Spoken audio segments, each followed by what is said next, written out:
Las lecturas que la Sagrada Liturgia hoy nos presenta para nuestra reflexión son lecturas muy dicientes, muy prácticas y llenas de desafíos, pero a la vez también llenas de mucha esperanza. Y también el tema importante es cómo entender a Dios, cómo entender el mensaje y cómo aplicarlo a nuestra vida frente a las dificultades que nosotros como cristianos, como bautizados, hemos recibido de Dios.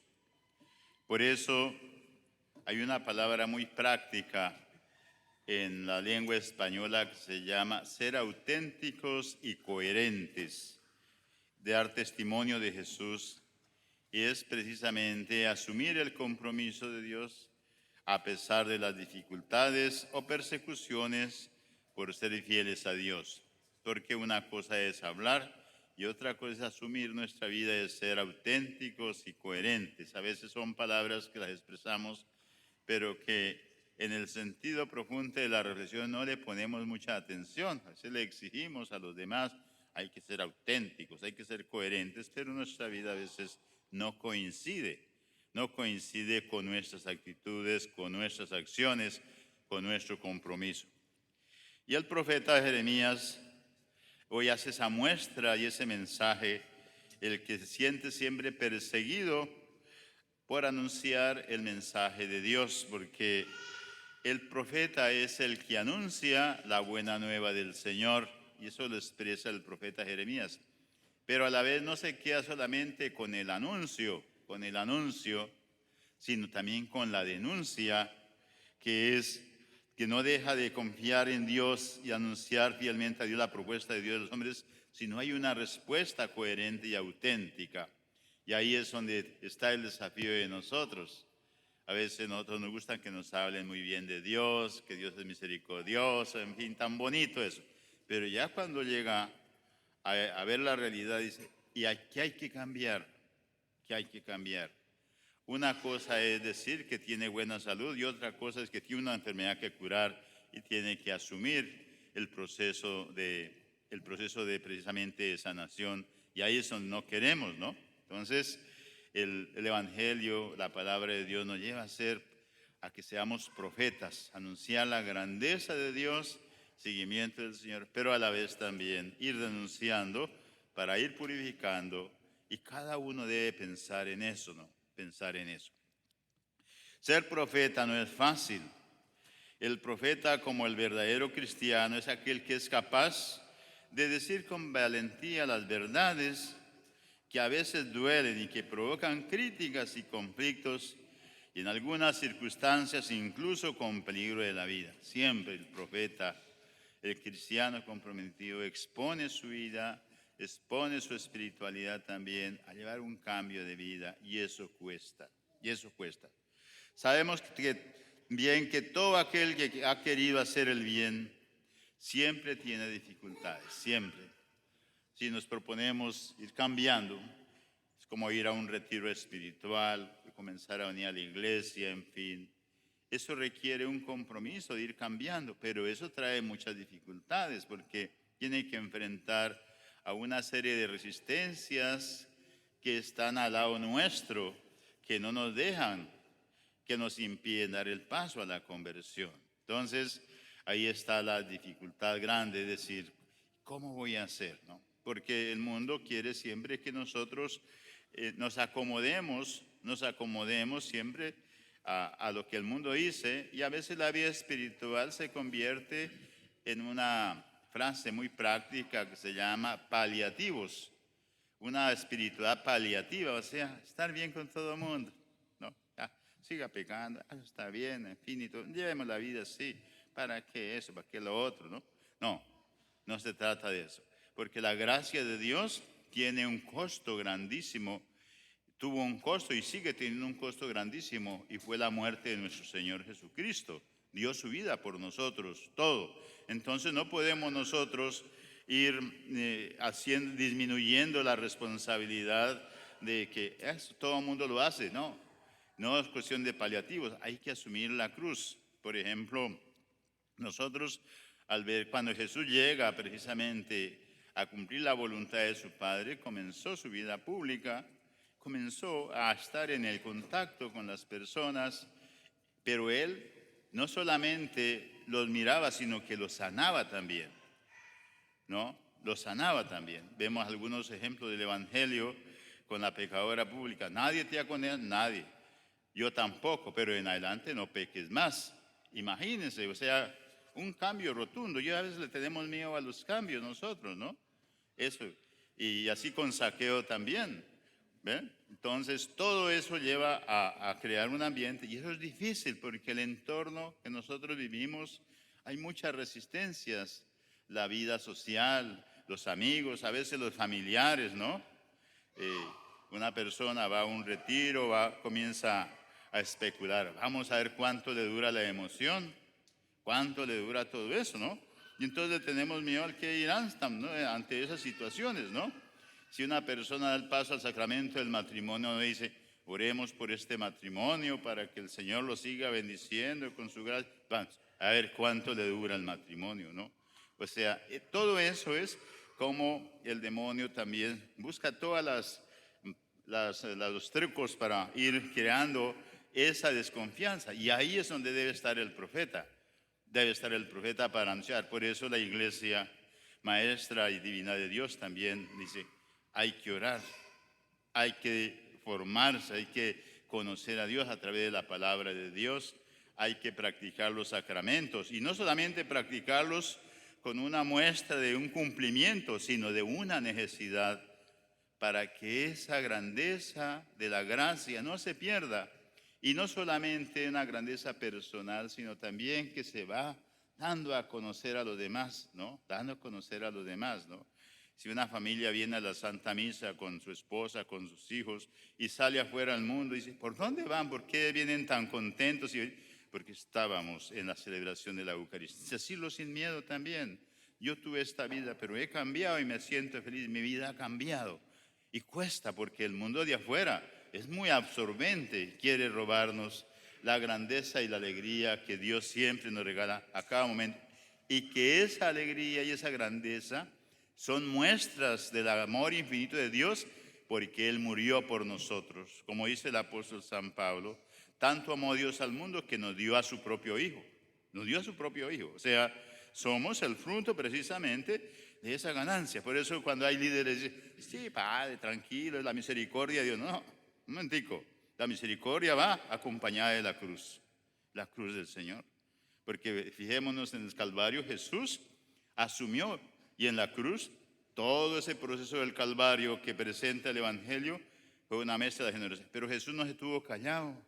En medio del sufrimiento, en medio del que iba gastando sus fuerzas, derramando su sangre, iba mirando a ver cómo estaba Pedro, cómo estaban las piadosas mujeres, cómo estaba, en fin, esa es la vida también. No le tuvo miedo, porque el enemigo de todo es la muerte, el pecado que nos quiere ocultar para expresar, yo soy hijo de Dios, yo soy hija de Dios, porque soy precisamente fruto del amor de Dios que Dios nos dio. Por eso, y a veces entonces viene la parte más crítica, es criticar al que quiere hacer el bien, las cosas, es como un derecho nacional, ¿no?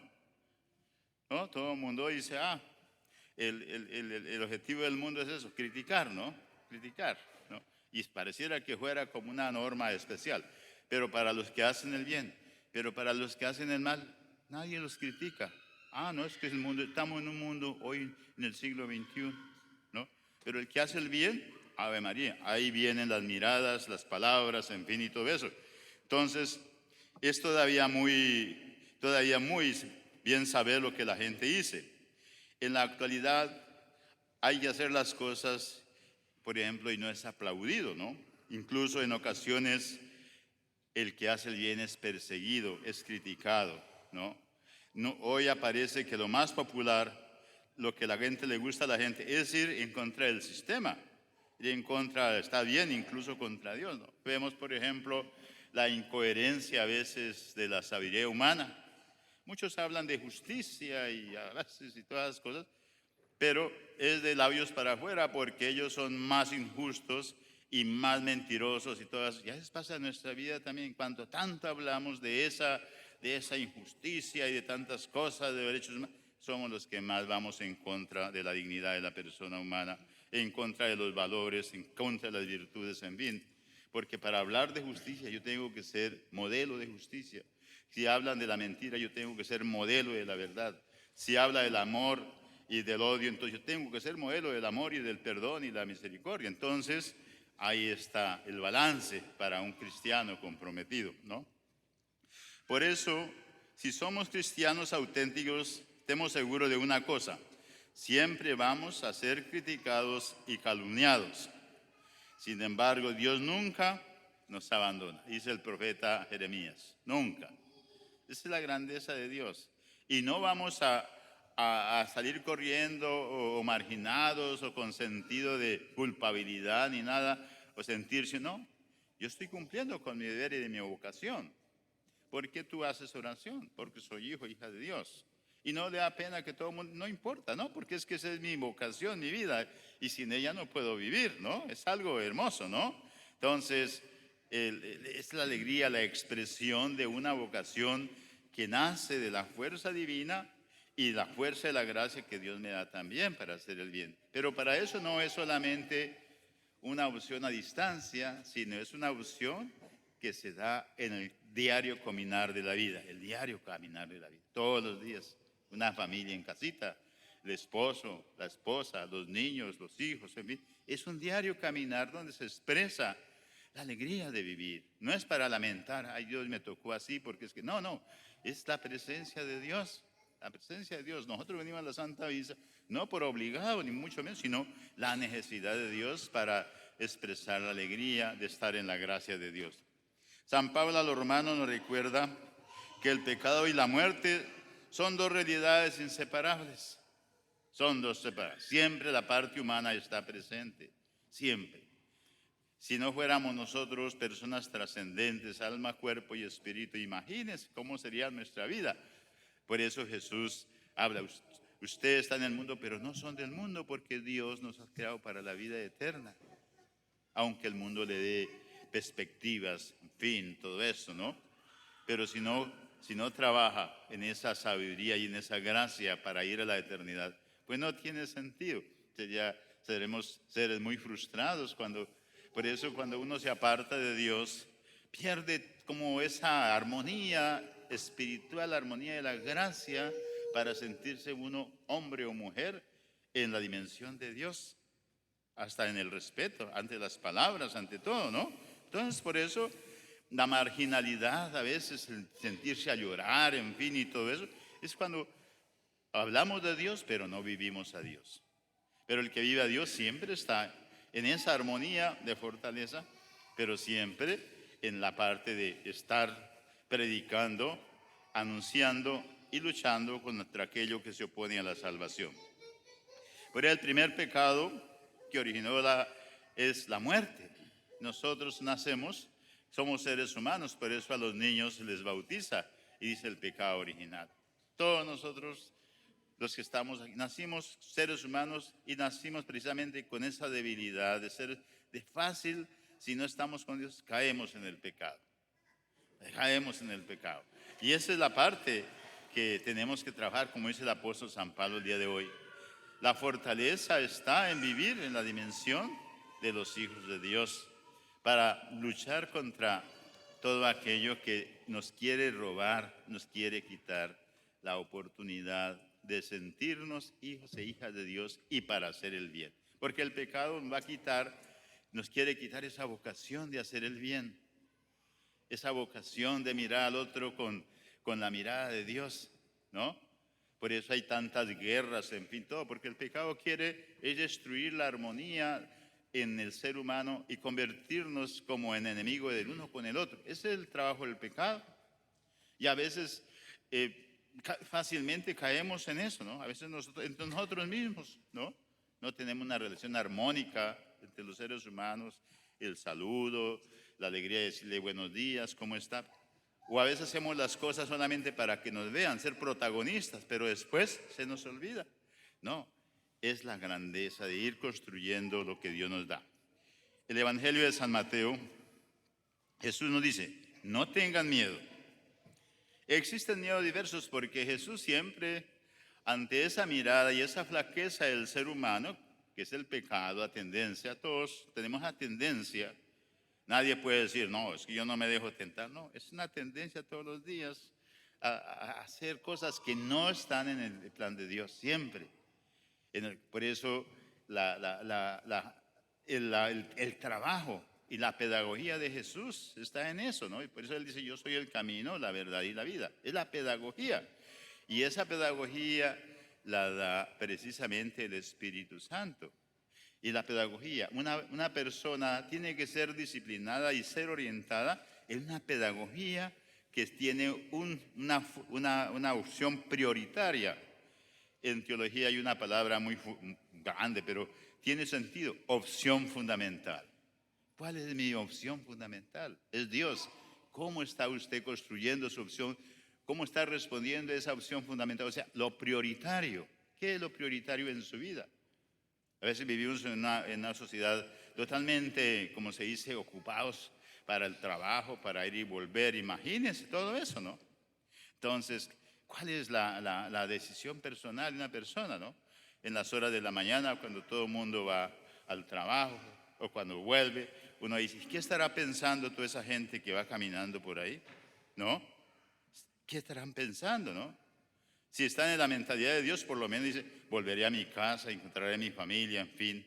Pero si no hay armonía de Dios, imagínense, vuelven con la misma tristeza, la amargura y sobre todo manipulados por una acción puramente consumista para decir, la vida es así, comamos y bebamos que mañana moriremos, ¿no? Entonces, es desastre de eso. Por eso, a raíz de eso nacen los miedos personales, y la caducidad de nuestra existencia corporal, ¿no? A veces caemos eso, ¿no? Esa es la parte. El miedo a perder el prestigio, ¿no? La seguridad, a perder la comodidad y bienestar. El miedo a querer tomar decisiones, ¿no? A veces no tomamos decisiones, ¿no? El miedo a no ser acogidos, al quedarse solos en la vida, ¿no? Esa es la parte muy, ¿cómo se dice?, filantrópica pero negativa de cómo quedarme yo solo en la vida, qué pasará de mi vida, quién atenderá mi vejez, todo eso, ¿no? Entonces son cuestiones unos temores que me van quitando como el deseo de seguir viviendo y todo eso. Pero vivimos en la alegría de Dios, en esa proyección prioritaria, mi familia, los hijos, y hay respeto. Pues estoy seguro que cuando llegue el viejo también encontrará a alguien que lo va a cuidar. Que alguien que va a tener ese amor, no compasión, sino va a tener esa expresión bonita de Dios Padre, Hijo y el Espíritu Santo a través de un hijo, una hija. Pero si no hay eso, pero realmente terminamos abandonados. Realmente terminamos abandonados. Por eso la importancia de la comunidad, de la iglesia. Una familia que no se integra a la comunidad, pues está expuesta a vivir de miedos, a tener esa parte como algo que no funciona, ¿no? Y vemos la vida con una dureza es decir, dice, no tengo amigos, el miedo a la misma vida, para muchos el vivir resulta difícil, ¿no? Incierto y complejo, por eso llegan los vicios, llega todas aquellas cosas, ¿no? Es la parte esencial, ¿no? A veces cuando hay, por ejemplo, un ejemplo, dice, ¿quién va a ser el padrino de sus niños de bautismo? Padre, no tengo a nadie aquí. No tengo a nadie aquí, precisamente porque vivimos en esos miedos inciertos y desconfiamos de la gente, de las personas. Pero cuando estamos incluidos en el Señor, vamos descubriendo la bondad de las otras personas, en fin. Y ya no vivo de sentimientos puramente emocionales, sino la grandeza de una comunidad formada por el Padre, y el Hijo y el Espíritu Santo. Eso es. Entonces hay una firmeza, una seguridad también. Entonces, el miedo a la misma vida, y para vivir muchos, el incierto y ciertos complejos. El mañana es problemático. El futuro de los hijos, ¿no? Futuro de los hijos. Miedo a la enfermedad, miedo a envejecer y miedo a perder los ahorros, ¿no? Hasta el dinero entra ahí, ¿no? Todo eso, ¿no? Entonces, miedo a la muerte y otros miedos que siempre nos desestabilizan, ¿no? Entonces, todo esto es lo que dice el Evangelio. Bueno, ¿dónde está tu confianza? ¿Dónde está? Y es la razón linda de nosotros como cristianos, católicos, bautizados y alimentados por el cuerpo y la sangre del Señor. Esa es la grandeza, ¿no? El hecho de estar en un grupo apostólico, catequesis, los jóvenes cuando se reúnen, todas las pastorales que de pronto a veces se vuelve cansón cuando el sacerdote invita a la formación, a aprender. Una persona que no le guste compartir y vivir otros, esa persona está expuesta a morir en el miedo de la soledad. Eso es, entonces, y se envejece más rápido, se envejece más rápido, porque cuando uno no comparte, quien se aparta precisamente de esa relación bonita, del sacramento, del Padre, el Hijo, del Espíritu Santo, y no quiere saber de Dios, entonces tiene el peligro de morirse espiritualmente y de morirse humanamente, porque no tiene cómo crecer, no tiene cómo crecer.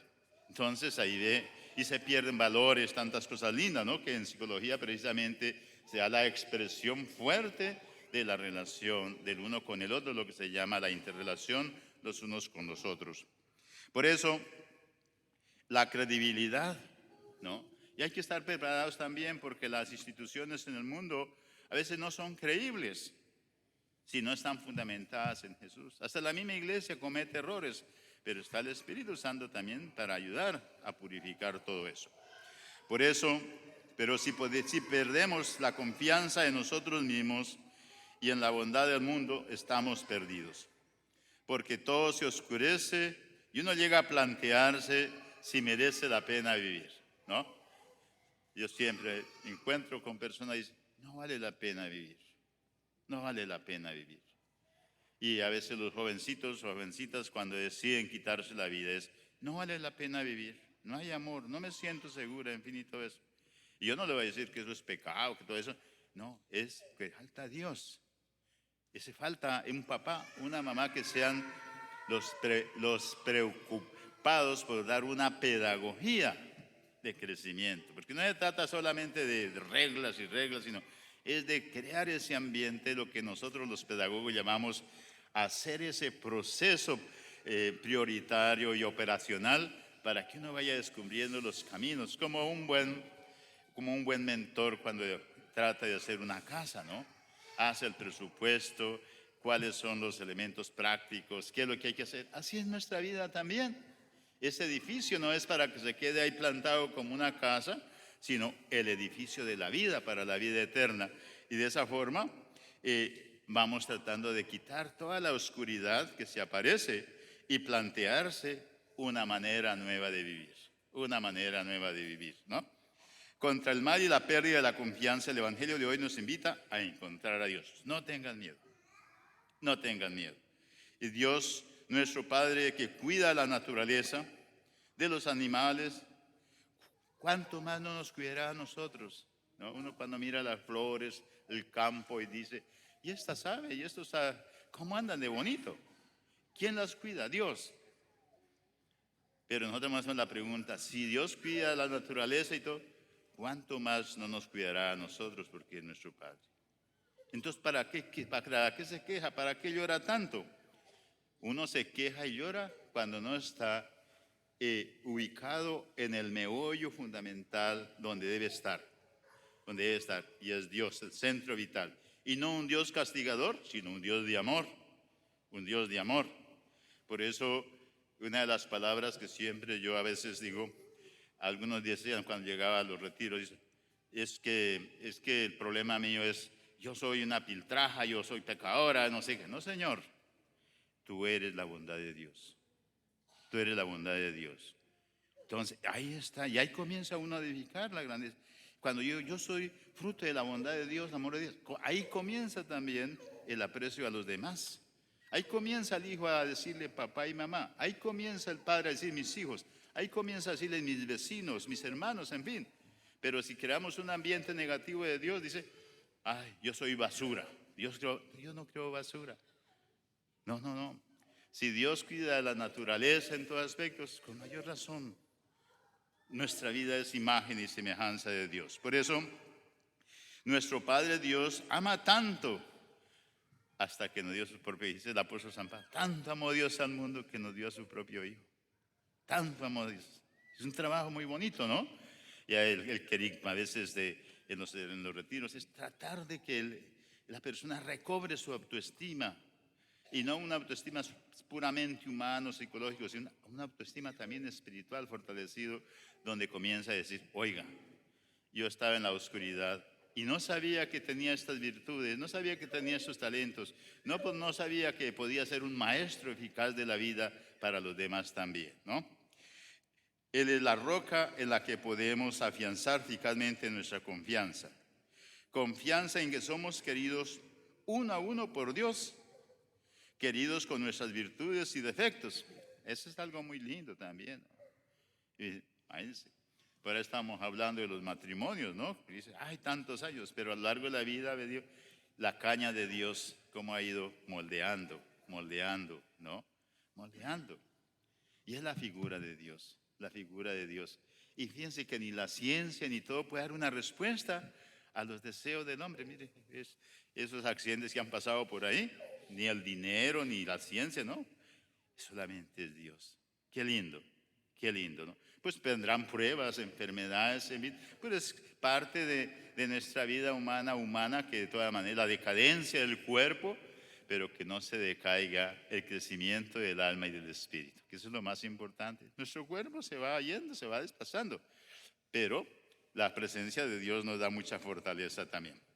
Confianza finalmente en las personas, confianza que tiene que estar unida al respeto, a la paciencia con las limitaciones y debilidades de los demás, ¿no? Es algo muy lindo también.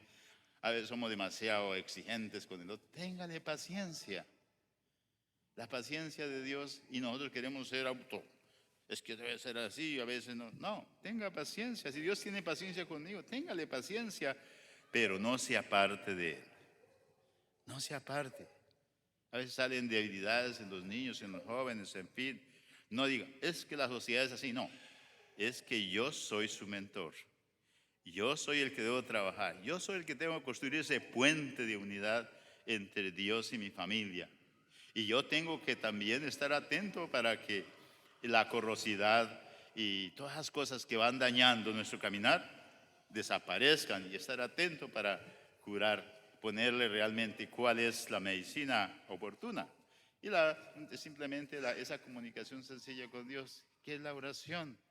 No solamente es una oración repetitiva, sino esa oración de contemplación, esa oración de discernimiento, decir, ¿cuál es mi prioridad? ¿Cuál es mi prioridad? Mi familia, mi iglesia, mi comunidad, porque es una bendición de Dios. Entonces, Jesús repetía varias veces, no tengáis miedo, porque nada malo puede sucedernos si nos ponemos siempre la confianza en el Señor, ¿no?